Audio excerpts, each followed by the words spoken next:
My name is Professor Edgar Cahn, and I am both a professor of law and founder of Time Banking and founder of Time Banks USA.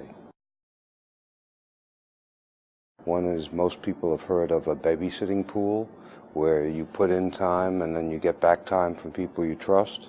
And time banking is an all-purpose babysitting pool where you can put in everything from rides to home repair to language lessons, and you get out what you need for yourself or for your family. It's also another medium of exchange, another kind of money that you earn by helping others and that you can spend then to get help for yourself, or that you can earn by helping build community or fight for social justice, and that you can spend by building community or organizing a group or raising hell with the government. Bartering is essentially a commercial transaction. Money defines value, and bartering defines value by price. Price defines value by scarcity. So if it's scarce, it's valuable. If it's abundant, it's cheap. If it's truly abundant, it's worthless. What that means is that every capacity that defines us as a human being, we have devalued as worthless because they're abundant. So our ability to care for each other, to reach out to each other, to come to each other's rescue, to stand up for what's right, to oppose what's wrong, all those universals we have devalued. Time banking is about those universal values and those exchanges and relationships and collaborative efforts that involve abundance. Abundance is worthless, like the ozone layer is worthless, like clean air and clean water were worthless until we messed them up, and maybe we need to begin finding a way to value what it means to be a human being. We're used to thinking of money as the only medium of exchange, as if it was somehow handed down on Sinai. But when you change the characteristics of a medium of exchange, you change the dynamics that flow from each of those characteristics. Think of grading and academic credits as a medium of exchange that we award, that people earn much as a medium of exchange, and we award credits and degrees. If you change the grading system, if you change what you award units of credit for, if you award credits for community service, if you move from a decimal point system of 4.0 to a grading system of ABCD and then to pass-fail, you change the educational dynamics. Well, that's how, when you change the characteristics of a medium of exchange, you radically alter the dynamics that it generates. That's why time banking is such an important way to vary the medium of exchange. I think we live as strangers, and when we meet a neighbor whom we've known for 5 years, we ask them something very personal, like, do you think it'll rain tomorrow? Who's going to win the game? We don't know each other, and we don't like to rely on each other.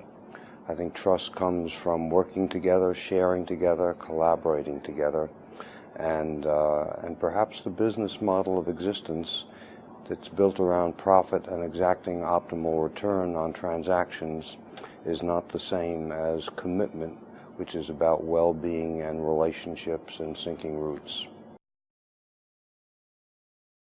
There's an economy which isn't measured because it doesn't involve primarily money exchanges. Its core unit is the household, the neighborhood, the community, civil society. It raises children, it keeps families strong, it makes neighborhoods vibrant, it turns people out for election, it holds officials accountable, it fights to make democracy work, it fights for social justice, and it fights to make the planet sustainable, but nothing of economic worth. That, to my mind, is a core economy, and we better start valuing it, and we better start rebuilding it, because without it, we're in bad shape. We're wired historically to deal with danger and with threat. So we have adrenaline glands, and we know how to respond to danger, and we know how to compete with each other, and we know how to deal with adversaries. But there's another part of us which is wired to deal with collaboration, with friendship, with altruism, with caring. We're descended, there's a book, Mothers and Others, that suggests we're descended from primates who knew how to entrust their children to to an aunt or an uncle or a brother or a sister, because if the male was killed, the mother could not raise the children. So we have a long period of adolescence and childhood before we're self-sufficient. And that ability to care for each other, to rely on each other, to be interdependent is the other part of our nature that I think is as key as our ability to fight and compete. I think I would measure it in terms of what I call core values. We're getting messages from different sources, but the messages are the same, that we need each other. Some of those messages are coming from global warming and sustainability. We're interdependent. Some are coming from the internet and how we share on the internet. Some are coming from that we're an aging society and we need to learn how to take care of each other. But all of them say we'd better measure well-being by our ability to take care of each other and to manage that interdependence in a way that doesn't burst limits and doesn't exhaust resources. In 2050, there will still be money, but time banking will be part of a universal tradition because, on the one hand, money is very effective in rationing scarcity, but it's not awfully good in rationing abundance and in distributing abundance. And we have the capacity to produce all that we need in terms of material goods.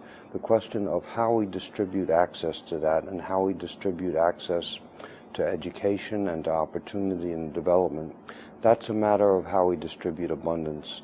And I believe that all people will have the ability, if they're willing in some decades, to spend, say, 20 hours helping others, at least to be guaranteed an adequate level of sustainable life and an opportunity to develop and contribute.